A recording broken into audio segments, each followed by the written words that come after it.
شعر یلدایی به مناسبت فرارسیدن یلدا تقدیم به دوستان گرامی.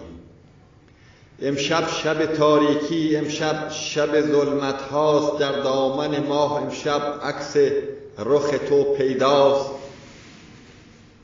شیون نکنم هرگز در مسلک ما، ای بس با تو سخنی دارم، بنشین که قیامت خواست.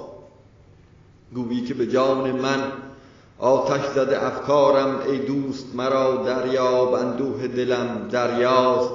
گر روی بگردانی دست از تو ندارم من، این درد فرا رویم اندیشه هر فرداست. بر برگ گل حسرت نام تو نوشتم من،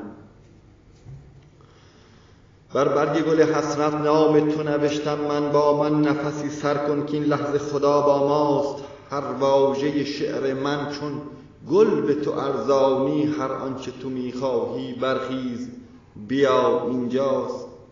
ای آن که دلم بی تو میمیرد و میدانی، بی تو همه جا زشتی، با تو همه جا زیباست. از فصل بهارانی آیینه ایمانی، حسن همگان جایی، حسن تو که سر تا پاست. در باور مشتاقم ماهی که به شب آیی، اما به خدا هر شب شام دل من یلداست. هرچند نمیدانی این قصه دردآلود، آری به خدا امشب دل من تنهاست.